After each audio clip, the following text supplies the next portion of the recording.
Thank you for listening to another episode of The Money Exchange. I'm so excited because I'm here with David Shands, and I've been following him. I love not just the information he brings, but how he brings it. So I'm so excited to have him here today on The Money Exchange. Hi, David. Hey, how are you?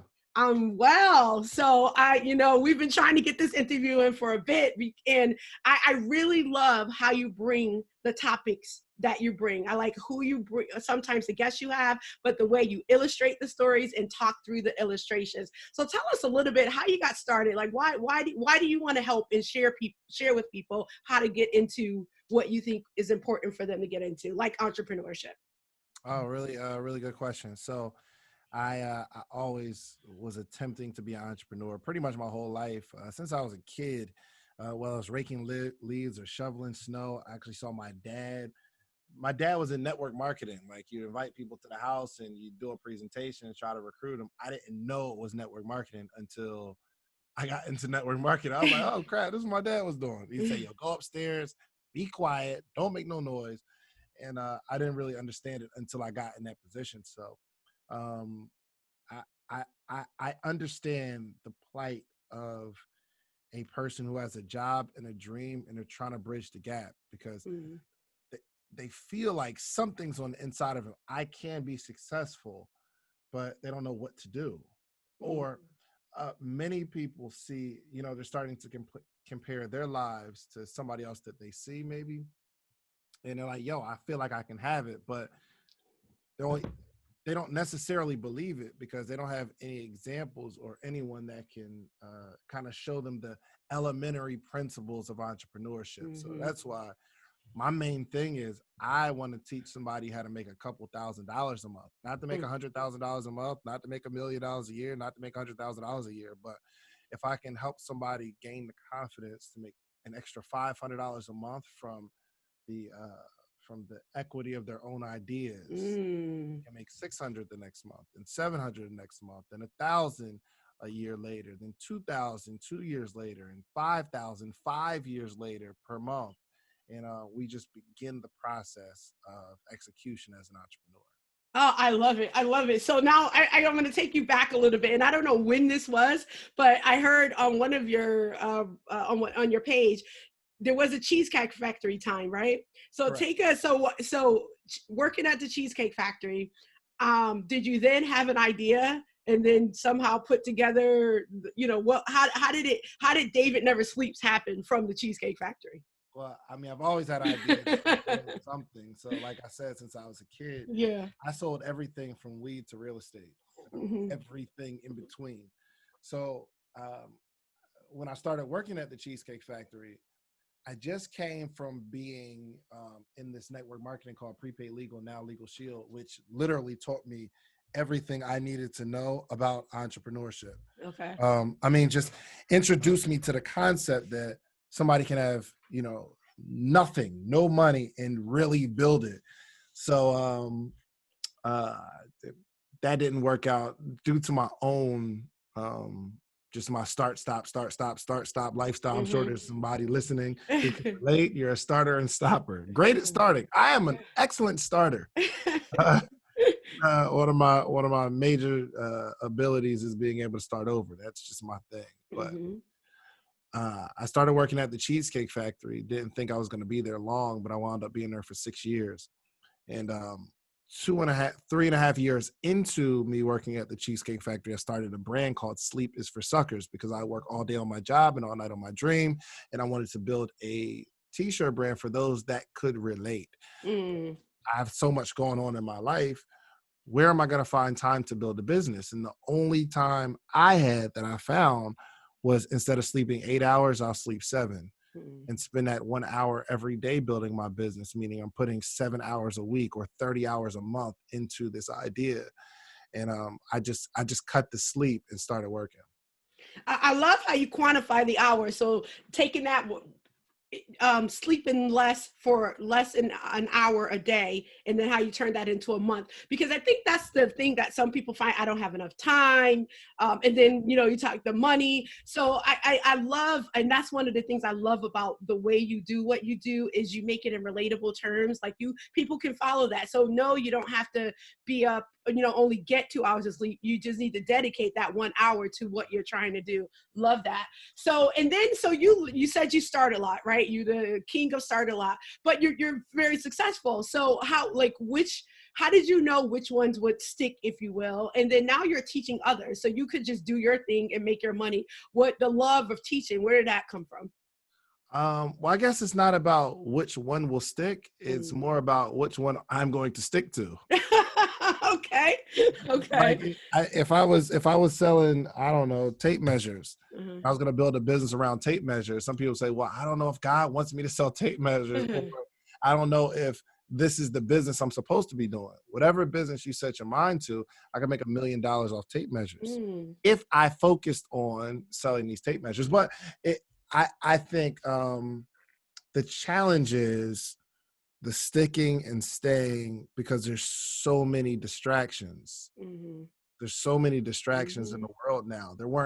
I guess there were always distractions in the world, but we can literally see what everyone else in the world is doing in real time, Mhm. and we start the comparison. So, Yes. um, yeah, I forgot your question. I forgot you had like a two-part. Oh, It was a yeah, two-parter. I do. I know I'm famous for that too. Two-part questions. The quantifying the hours, like the amount of time that you chose to dedicate it, and how you were able to quantify that helped you get to various things that it did. So how Yeah. did you get to that? Like, what made you come up with that formula to help you through what you needed to? A mentor, a really close friend of mine, his name is Jonathan Green. He said something to me one day that stuck with me. I'm talking about, this is like the prepaid legal years. This is 2000, probably 2005 or 2004, around that time. Had to be 2003, between 2003 2005. And just he's been a mentor to me my entire life, and he's achieved amazing amounts of success. And he said to me that everything is math. Mm. He said everything is math. I mean, you could look at, let's say, for instance, somebody has, I don't know, high cholesterol. And the point in everything is math is, let's just start counting. How many sodas versus how many bottles of water? Let's count. Yeah. It's all math. I mean, Yeah. how many hours do we sit down in front of a computer versus how many hours do we get up and go running? We Yeah. can calculate, we can quantify. So if we're looking at how we're utilizing our time, everything is math. Mm-hmm. I mean, how much time do you spend hanging out with your friends? How many times do you spend drunk? How many times do you spend in the club versus how many times, how many hours do you spend reading? How many hours do you spend on workshops, listening to podcasts like this one? Everything is math. So when he said it, I started to quantify everything. Mm. Everything is quantifiable. So if you see me looking to the side, it's taking notes. No, it's all good. It's all good.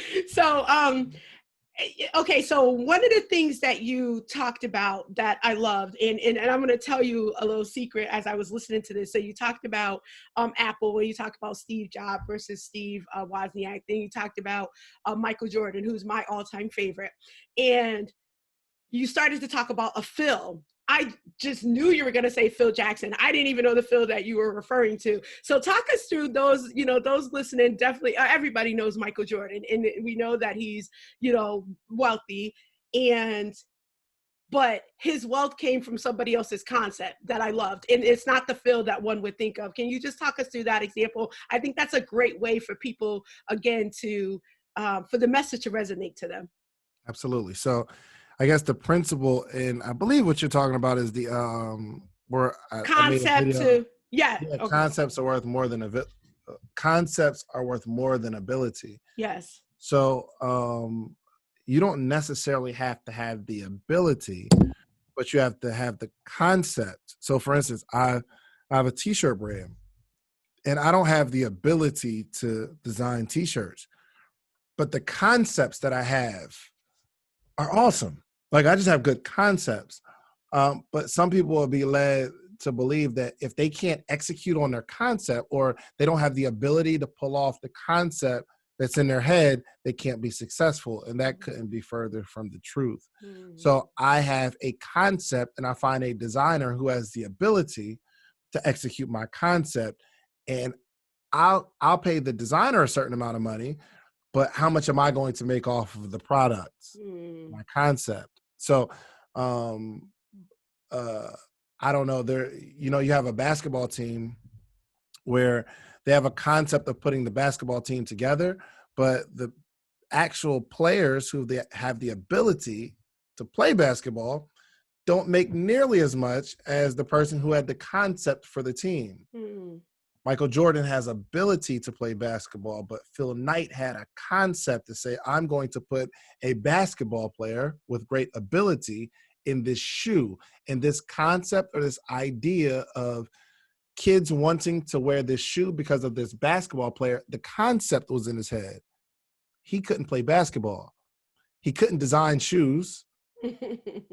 Right? Like, Yes. but his concept was worth more than the ability. So I hope that helps somebody who's just thinking like, I'm not talented, I don't have any skill sets. Well, you don't have to. All you have to have is a really, really good concept, and be able to find people who have the ability. Love it. Now, the show is called The Money Exchange, and we shared several tips on, as people think about entrepreneurship, even those that are currently entrepreneurs, some drop in knowledge to help them out.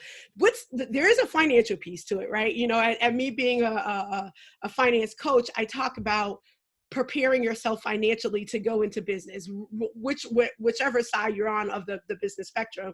You talked about collaboration, bringing the concept to the ability. So there's a financial piece. How do you relate to one for finance? Because I know I've also heard you say you don't need the money. There is some money that's needed. Would you agree with that? Yeah, absolutely. So how would you give the message on how they need to think about the financial piece tied to starting their business? Oh, well, I think it's not, don't get stuck in the amount that you need, I suppose, but maybe thinking of your relationship with money, the plan that you have for money now. Because if let's say for instance, you have a job and you're making, I don't know, $60,000 a year. Well, if you're not effectively managing that 60,000, how do you expect to run a business that's producing 60,000? It'll have the same, you'll end up the same. Money is the lifeblood of a business. You've got to have money in a business. Now, I'm not saying you got to have money to start, because you can have a really good concept, pull all these people together and make some money. But eventually, if you're going to grow a business, you got to understand money, and your relationship with money has to be one of like understanding each other. You need to know your own habits. You need to really, really have a conversation with yourself, because it doesn't stop with just your paycheck. So if you make $60,000 a year and you don't know how much your bills are, or for some reason you never have any money, it's going to be, for some reason, when you start selling your product or service, you'll never have the re-up money to reinvest in the business, because the habits that you've acquired are key. So I think this is amazing that you actually teach finances, not only how to make money, but how to keep the money that you got right now. That's exactly right. And you're dropping some serious quotes here. Like, I'm hoping you're coining these. I'm trying to catch them as you're going, but I'm like so into, we're actually looking at one another. So I'm interested in seeing how you talk through it, but I'm trying to capture some of these. So, so so you said a couple of things in that. That's where what I actually was going to go next is, it is the relationship with money. And I often tell folks, almost exactly what you said, is you have to have a better relationship with your money, so that if you make more money than you can now, or we find a way to help you save through your budgeting and things like that, if you don't change the habits in the relationship and having a why, you'll be right back to where you were before. So when you talk to folks, what do you find for those that aren't doing the things that you're suggesting?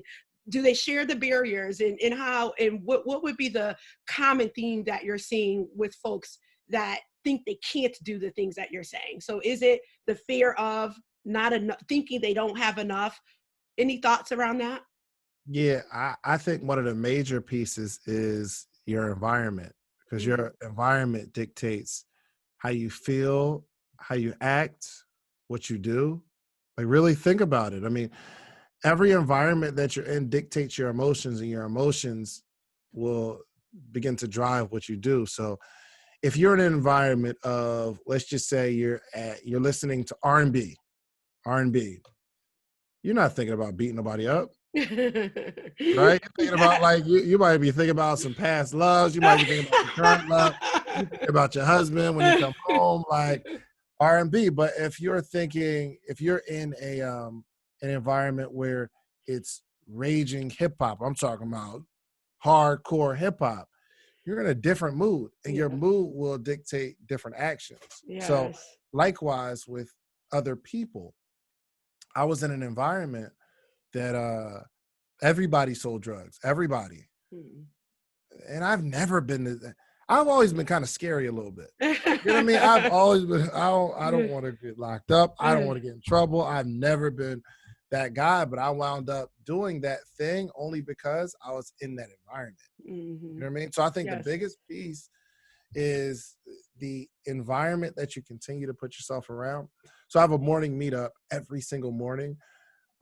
We are on a Zoom call just like this, live and in person at 8:15 a.m. Eastern Standard Time with entrepreneurs from across the country. Mhm. And we're on from 8:15 to about 9 o'clock every single morning. And guess what we talk about? What are you talking Not gossip. It's not like current events. It's not what's on the shade room. about? It's about how to build our lives. And we're seeing the fruits of that. Like, people are Mm, growing immensely beautiful. on this call. And this is kind of like one of my philanthropic ventures, because it's only like $50, $60 a month. Mm, But we're on every single day, Monday through Friday, every single day. But it's not because I'm providing a service necessarily. It's because I I listen to myself. The advice I give other people, I give to myself. mm, So I know I need to be in that environment. So I mm. built it for a selfish reason, because I need to be around positivity. I know if I'm around that group, I'll continue to grow. So that's what we do. And I saw that, and I also saw what's the guest that you bring on every Friday? Brian Bean. Okay. Brian Bean. Brian. Okay. Brian's a monster. So, and then I also read that you have, is it a book, networking no nos, Yeah. or learn to wait, what is the title? Go ahead, you tell us the It's title. called Networking No Nos. Okay. Oh, I got it right. Okay. All right. So tell us a little bit about that. Yeah, it was a really fun project for me. I get to, like, be myself. It's really silly stuff, but it's teaching the serious principles of networking, the things that prevent you from making the connection with other people that you want to network with. So like I Mm, said, your environment is extremely important. And the way you start to shape your environment, if you don't have the environment that you're looking for, is to make sure you're the right person that the people that you're looking for will want to hang around. mm. So the book kind of goes through some of the principles on what not to do at a networking event, what not to do in terms of interaction. And then I got some video modules and things of that nature that teach you how to build and what to do. I So love that's that. actually my second book. Yep. And I often share with folks that networking is priceless. Oh, So it sounds like you're giving them the tool to ensure they don't do the no-nos. You know what I mean? So absolutely. I love that, because Absolutely. it's one thing that for me to say to them, network is priceless, but if they don't know how to network, that, then maybe it's going to cost them some relationship. You know what I mean? Absolutely. Yeah. Absolutely. Do you mind sharing one of the no-nos that they can find in your book?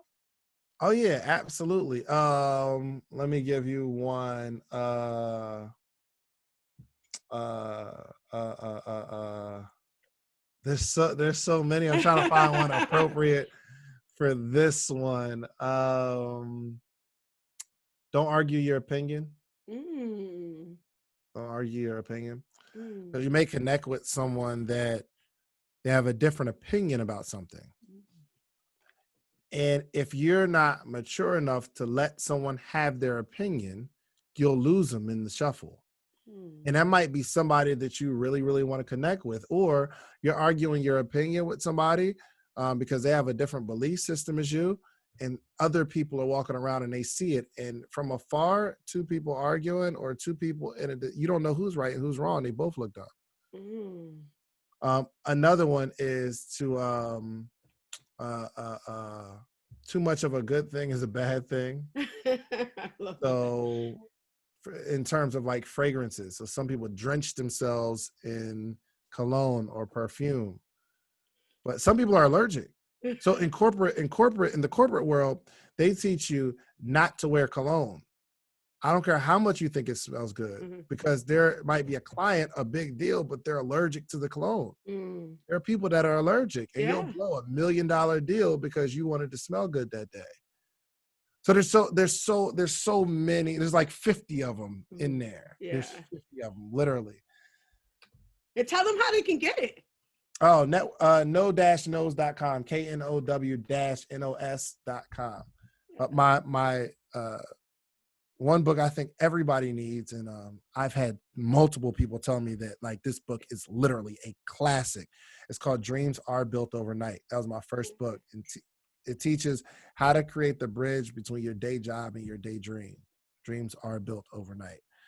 And it walks through the process of going from the Cheesecake Factory to being a full-time entrepreneur. It's absolutely amazing. And, Absolutely amazing. and what was that in the this will be in the show notes as well if you didn't catch that, because some of you may be listening driving. I'm going to make sure this information is in the show notes. So talk to us about so have you ever prepared, or you're in full-time entrepreneurship now, you started Yeah. working before that, did you were you what they now call a dualpreneur, so worked while you were doing your business? It sounds like you were. And then when did you know it was that time to stop, like full-time entrepreneur, I can't do this no matter, even if you put the hour in, or a day set 30 hours a month? When was that point where you're like, I just need to go and do my own thing? Um, I, this is one of my favorite things to teach, because Mhm. that's a really good question. That's one everybody has, right? Yeah. And my advice is to set a quit number. Mm. Set a quit number. So if you say to yourself, if I can make $3,000 per month in my business for 4 months consecutively, I'm going to quit. Mm. If you don't reach that goal, don't quit. If you do reach that goal, it's time to go. It's all in the numbers. Whatever you tell yourself, whatever that particular goal is, once you reach it, it's time to quit. There you Because you go. said that before. It's not off emotion. It's not off of a feeling. It's like, yo, if I can accomplish this goal, then I'll reward myself with the freedom of being a full-time entrepreneur. And that process never stops, because Mm. even as a full-time entrepreneur, you got to set yourself up with rewards based off productivity. Mm. You got to set yourself up with rewards based off of what you said you were going to do. I don't celebrate my birthday unless I accomplish something that year. Mm. I don't celebrate it because it's just another day that I'm getting older. If I've accomplished nothing in the 12 months, what am I celebrating? I don't. Yeah. Set the quit. So I Set the could quit quit. number. Set your goal. Once you get to it, quit. If you don't get to it, figure out why you haven't gotten to it, then figure it out. But if you can get to that number, that shows that you're ready for entrepreneurship. Love it. Love it. And as we talk through it, I normally, so sometimes I teach entrepreneurship and connect it to finances, and I share with them, there's certain characteristics of an entrepreneur, right? Mhm. And that's not everyone. So how, or do you think differently? I guess I should ask you that question. I don't think it's for everyone, because there's risk involved. There's, like you said, management of money, Mhm. the ability to network, collaboration, because and oftentimes there's profits in doing that and doing it successfully.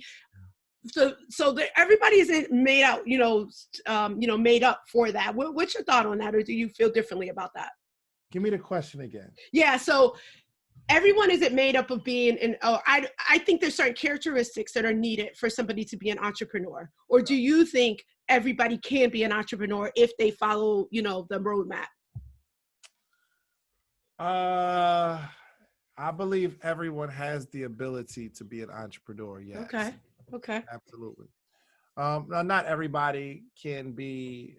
I don't think everybody can, will, or wants to be a CEO of a company. Mm, But if you are not, let's say you're not an entrepreneur, but you're super organized. I mm, mean, like you are just an organized person. And most entrepreneurs are not organized. They just operate out of chaos.